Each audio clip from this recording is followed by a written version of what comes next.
So I want to talk about sharpening your focus.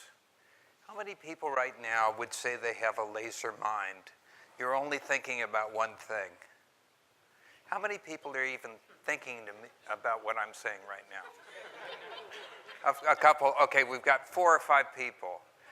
So sharpening your focus, I think, is a skill that we all need, we all want, we all understand it, and we're all pretty lousy at it. Just think of yourself. Think of today. We had some great speakers, wouldn't you agree? But did you ever catch yourself kind of thinking, I wonder what they're going to serve for lunch? Or I wish, I get out of here in time to go have a drink down on Broadway, or who knows what. So I just want to talk about that. I find that the biggest challenge we have is being here right now, being present in the current moment. And I think it's an epidemic. It really is. I'm not sure if this is recent. It certainly seems to be accelerating. If you look at our world, the 24-hour news cycle, it seems like every day is the last day of the world. If you listen to the news, it's like it's all going to fall apart.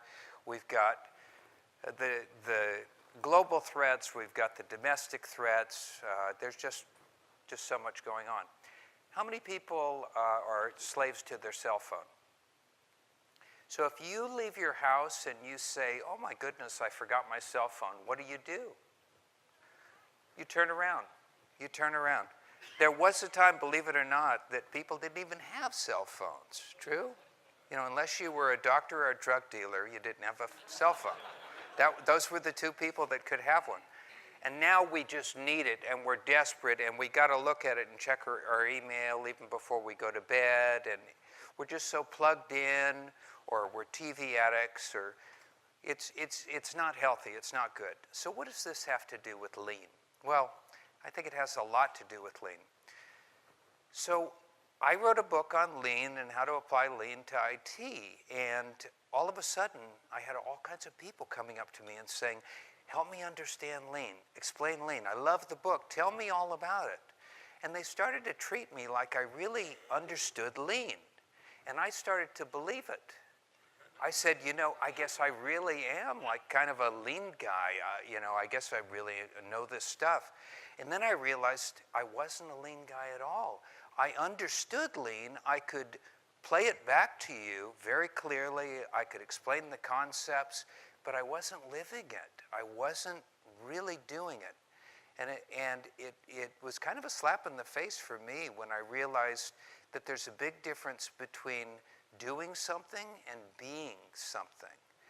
And I started to reflect on lean, and I started to think about PDCA, for example. And what I noticed is I could explain PDCA, I could teach PDCA, I had all kinds of grade A3 examples. But when it was time for me to do an A3, I was lying to myself. I was basically saying, here's the problem, here's my current state analysis, here's the data, here's all the pieces, here's my countermeasure. But I had already figured out the countermeasure before I even pulled out the A3. Now let's be honest, has anybody else ever done that, or is that just me? Yeah. So all of a sudden I had kind of a lean identity crisis going on. And I said, what is going on? And I started to think about lean thinkers. Lean thinkers. What do they have that I don't have? What is going on here? And I've been very lucky because I've had a chance to hear, work, speak, talk to, meet some great lean thinkers. Now, I'm not so old that I met Daiichi Ono or Shigeo Shingo, but everybody else on the screen, I think we all know these people, I have had a chance to meet with them and talk to them. I said, what do they have? One of the things I noticed they have is they all have very different personalities, but they all have a calm focus.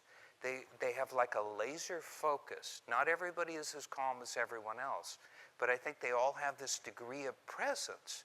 And I thought about this and I thought, what can I do to develop this presence? Well, the ironic thing is, since I was 16 years old, I've been doing meditation and yoga. And I started to say, now wait a second, is there something I can do to get a deeper focus, a deeper focus? And I'd like to suggest to you today that there's plenty we can do. I want to share just a few things with you.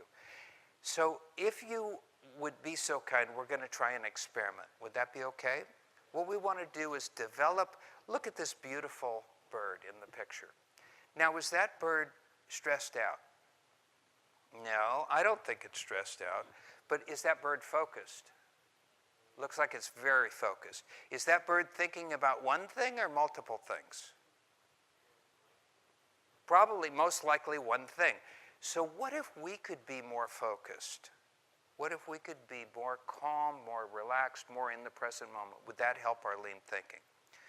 I would suggest most definitely. So let's try an experiment. So take your feet, first of all, and put them flat on the ground. And then if you will, if you're comfortable with this, sit up so your back is not touching the rest. So you got a straight spine. Now, if you're comfortable, close your eyes. If you're not comfortable, just look down a little bit, kind of just down a little bit. Now, just take a nice deep breath in, just a nice long deep breath in. And then exhale through your mouth. Just let it go. Now, just do regular breathing, no forced breathing, but just focus on your breath. Just focus on your breath.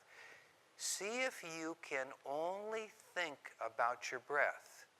You're not thinking about anything else. You're not thinking about anything else. Now, when your mind starts to wander, just go back to the breath.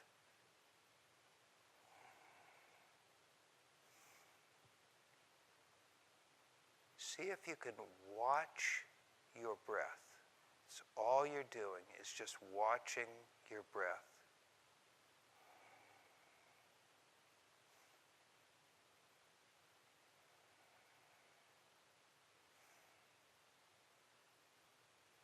And inhale deeply. And as you exhale, slowly open your eyes.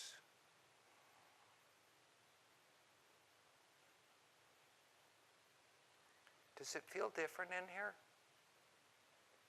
A little bit? Do you feel different? The next time you are thinking about lean, ask yourself, where am I right now? Where is my focus? I would suggest that you'll get so much more out of this conference and so much more out of your life if you can actually be here. What if I asked, how many people would like to live 40% longer with a higher quality of life? How many people would take that deal? I think there's nobody that would say no. Well, you can do that just by being 40% more present. That will increase your quality. So just be here, just kind of be here. And the way to do that is to develop a new habit. And here's 4 techniques. We don't have a lot of time, but the first one we tried, and that is focus on your breath. There's an old adage, where the breath goes, the mind will follow. So focus on your breath. Number 2, my favorite, remove time from the situation. So when your brain starts to think about time, and what we're talking about is psychological time, this is the past and the future, just say, I don't want to go there. I just want to think about the present moment. I just want to be here. Number 3, this is very powerful, humility, humility. So you fill yourself with gratitude and you realize that you're here on a journey of learning. Every time you interact with another person, it's an opportunity to learn. And you're grateful for that, and you cherish that moment because it's very special. And number 4, reflection. This is one thing that all those lean thinkers in the previous slide, I think, do extremely well. And that's reflection. So what you want to do when you're reflecting is say, what did I experience? What do I currently know? How does that experience contrast against what I think I know? That's basically reflection. What I suggest you do is every night you ask yourself a couple of questions. One question is, what did I do well today? Second question is, what could I do better tomorrow? And the final question is, what did I learn today that I want to remember for the rest of my life? Thank you.